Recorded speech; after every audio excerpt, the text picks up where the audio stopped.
Today I'm going to be showing you a very simple recipe for soap. Do-it-yourself soap for travel.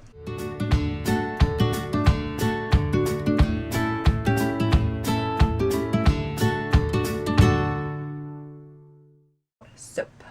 It's a rebatch recipe or hand milled. I don't like to mess with lye. Plus that means this recipe is really not that simple anymore. So it's rebatch, which makes it really easy, and I think you're going to like it.